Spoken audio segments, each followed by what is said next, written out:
เคเนาะสบายดีวันนี้มาเล่าถึงเรื่องของมะกล้วยเนาะเฮาสีแต้มมะกล้วยก็ได้กินแล้วแต้มมะกล้วยอยู่ใน Illustrator เนาะมันง่ายๆเลยง่ายคือกินมะกล้วยคือปอกกล้วยเราไปเบิ่งนำกันเบิ่งใส่เพียงแต่วงมนแล้วก็สี่เหลี่ยมไปเลยโอเคตอนนี้เรากำลังอยู่ที่โปรแกรม Illustrator เนาะเรากดปุ่มตัว M อยู่ทางคีย์บอร์ดแต้มรูปสี่เหลี่ยมขึ้นมาอย่าลืมกดชิปค้างไว้เนาะเราจะได้รูปจัตุรัสขึ้นมาอันนึงเนาะเราจะบอกเอาขอบสโตรกเอาออกแล้วเปลี่ยนสีเอาสีตะหมูจากนั้นก็เราจะแต้มอันที่2ออกมาเนาะหรือว่าเราจะกด Alternate ค้างไว้แล้วคลิกเมาส์ซ้ายข้างเมาส์เบื้องซ้ายค้างไว้เนาะแล้วก็คลิกลากออกมา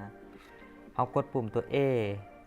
เพื่อว่าไปคลิกเสร็จจุดสี่เหลี่ยมน้อยๆของรูป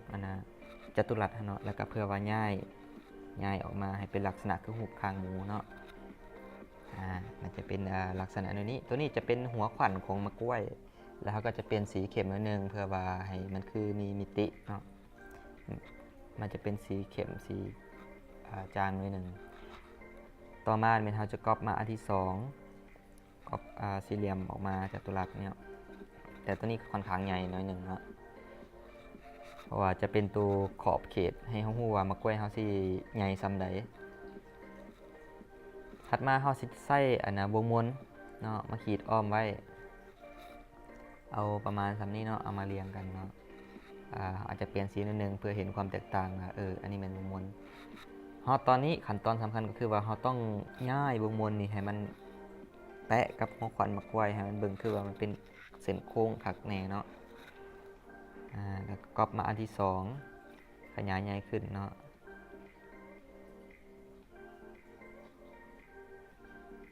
จากนั้นเรากดปุ่ม Ctrl Shift F9 เลือกทั้งหมด3 Object ก็คือว่าทางวงมน2อันหันแล้วก็ทางสีเหลืองพร้อมเนาะกดปุ่ม Device แล้วก็คลิกขวา Ungroup เนาะเราก็สามารถเลือกdelete ออกเนาะนี่เราจะได้เป็นลักษณะนี้ตอนนี้เราก็เห็นลักษณะแบบเก่าเนาะคลิกอย่างนี้เลือกเป็นให้มันคือแบบเสี่ยวพระจันทร์ถ้าหากว่าผู้ใดหักตามบ่ทันเนาะ slow down เวลา speed ของคลิปนี้ก็ได้เนาะเบิ่งสเต็ป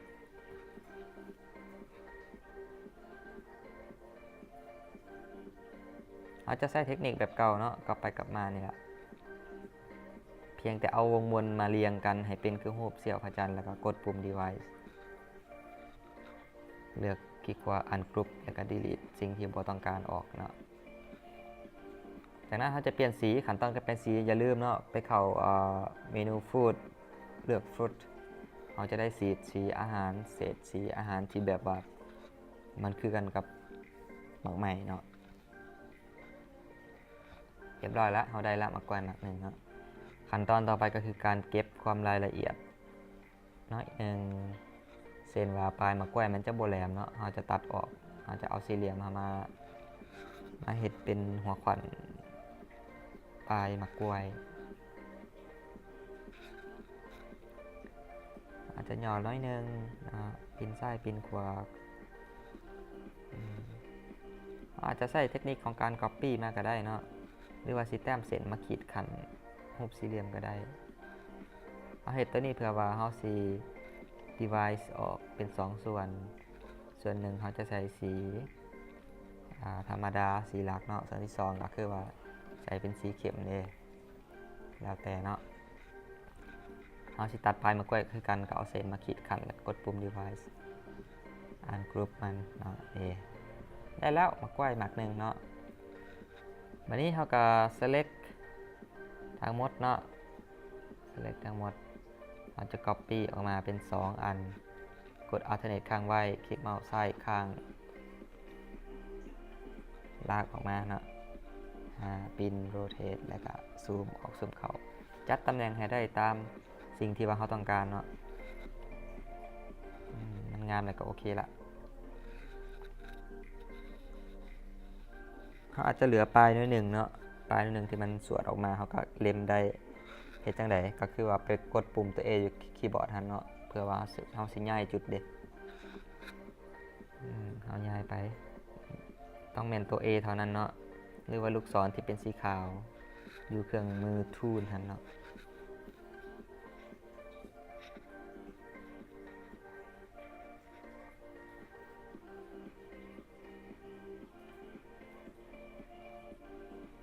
โอเค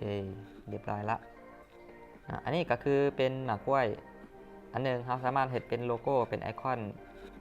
นะแบบง่ายๆ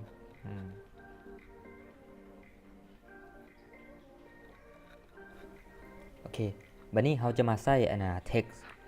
อันสุดท้ายในการประกอบ